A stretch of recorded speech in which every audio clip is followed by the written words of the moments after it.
Excellent. Thank you, Rebirth.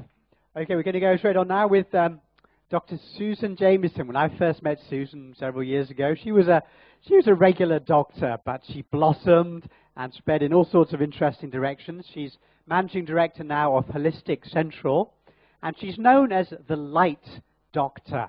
What does that mean, the Light Doctor? Well, Susan will explain it herself. Please give a warm welcome to Dr. Susan Jamieson.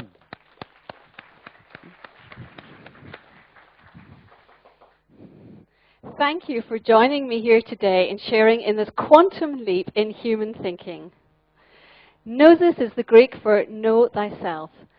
Knowledge. Know thyself, said by the oracle at Delphi, who was all the female prophet in ancient Greece, sought after across the land by famous people such as Alexander the Great. Now, for this talk, I need to tell you a little bit about my background.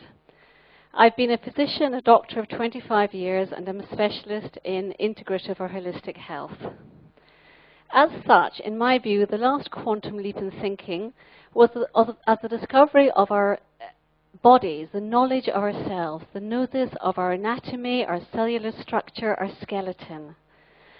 Discovery of bacteriums and viruses, antibiotics discovered 70 years ago.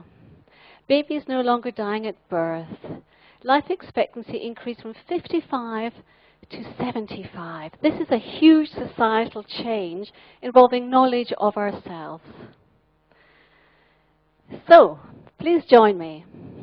Join me in the next quantum leap in human evolution, which is in knowing ourselves as beings of light. Now, as a doctor, I'm fairly grounded in science.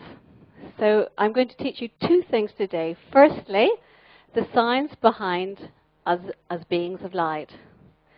Secondly, how to use this knowledge to make yourselves feel better, of course. Now, we all know through photosynthesis that the electromagnetic energy of the sun is converted into chemical energy in plants. This is our fuel as human beings. All our energy comes from the food we eat, and indirectly it is from the sun. Physicists would tell us that we're made up of shimmering particles of light, fluctuating in and out of existence. Just like we watch a computer screen or TV screen, we think these are solid, but in fact they're photons and pinpricks of light. What we think sometimes isn't that accurate. Right now, for instance, I think I'm standing still, very still. In fact, I'm on a planet that's going at 18 miles per second around the sun. So sometimes what we think isn't exactly accurate. Now, light and the light spectrum involves gamma rays, it involves X-rays, ultraviolet rays, and we're right in the center of that light spectrum in the color range. We swim in this world of color. We wear it, we eat it, and we see it. We're so embedded in color. Very recently, we've discovered that all the enzymes in our body are triggered by messages of light. There are 100,000 enzymatic changes every second in every cell of our body. We think we're busy. Those cells are super busy. Light has been shown to affect us in all sorts of physical ways. Blue light will slow the autonomic nervous system, our pulse, our blood pressure. Red will excite it, increase our respiratory rate. Orange has been shown to increase appetite and is used in kitchen decor in bars and restaurants. So this is the world of color in which we live, our part of the light spectrum. Now, even more basic in our cells is our DNA. Our DNA are spirals coiled in our cell. In every contraction of DNA, a photon of light is emitted. Photons or quanta of light are the smallest particle of light.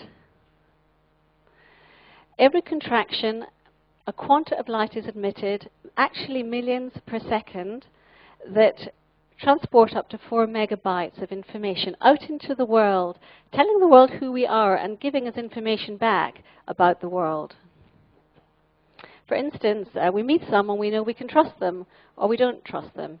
What is that intuition?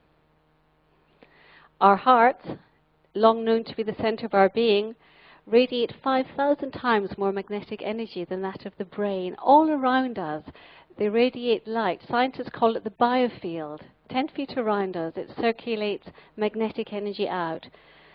Now, this is 1,000 times less intense than normal light or color, which is why we can't pick it up with the eye so easily. But it's there, and it's very measurable. This truly is the buffer between us and the rest of the world. When we say people are in our space.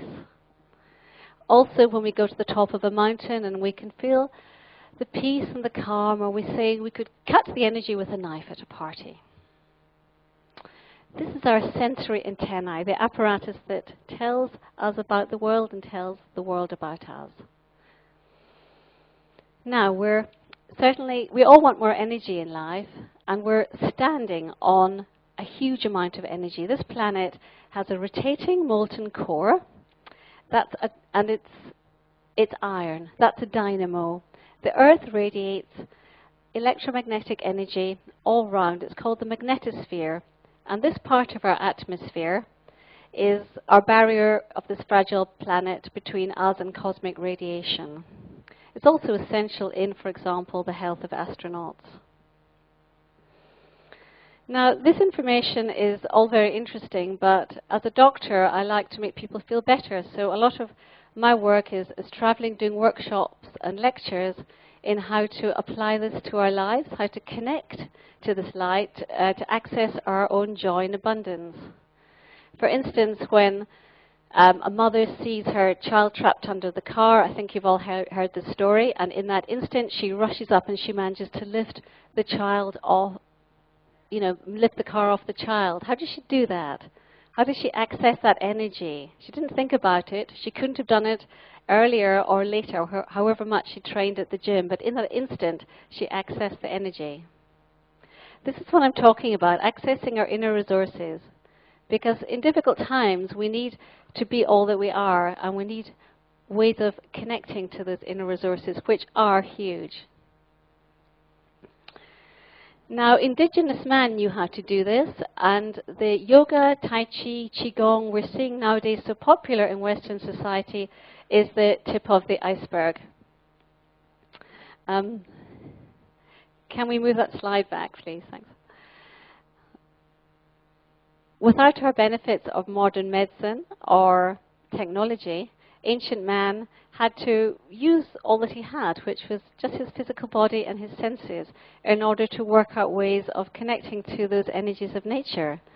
This dynamo beneath our feet and the heart beating in our chest. Every single second, every heartbeat is enough energy to light a small light bulb, 70 a minute, 100,000 odd a day. That's a huge amount of energy if we know how to connect to it. And it's inside all of us. I've talked about the energy of the earth, but we're also bathed in this huge energy of the sun. And we know already how the sun affects with the solar flares. It affects our satellites, affects astronauts. It can cut off the electricity of towns for hours, and it's done so. So right now, as I promised you an experience of this light and an example of how to do it, I'm going to give you an experience of the light that doesn't actually involve movement. So, as Einstein said, imagination is more important than knowledge. For instance, when I think a scary or a stressful thought, it's instantly translated into my body, and my pulse and blood pressure raise. So, in fact, thoughts do cause reality, for our bodies anyway, and that's all that counts to us. Thoughts and emotions cause reality. So right now, I'm going to ask you to close your eyes. Please close your eyes and go with me in this little visualization. We can all imagine we're in a shower or a waterfall. This is a waterfall of light, and it's going to cleanse your whole body. It's pouring down over your shoulders. And because it's light, it's going through your body also. It's scintillating, it's shimmering, it's sparkling and pure and clean. And it's cleansing and refreshing and relaxing. It's pouring down over your head, and it's going down into the earth, Every DNA, cell, and organ in your body is absorbing the light frequency that it needs in order to be perfect. At the same time, you're rejuvenating and refreshing.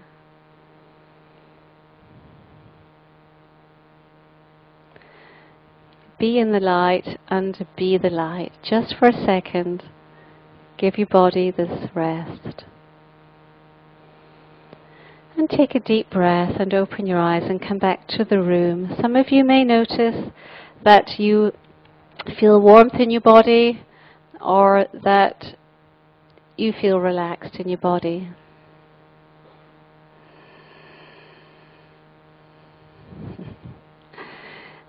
Now, the last famous person to make light his absolute reference point was Einstein, with his photoelectric theory and his theory of relativity.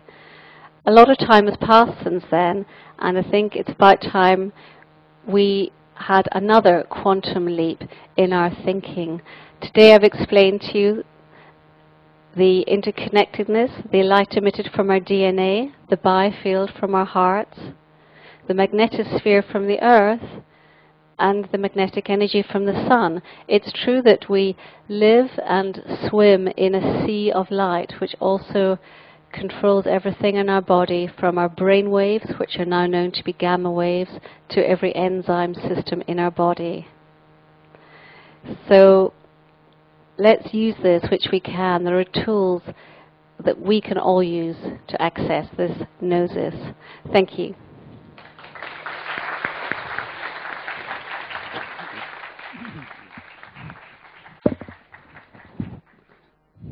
Thank you very much, Susan.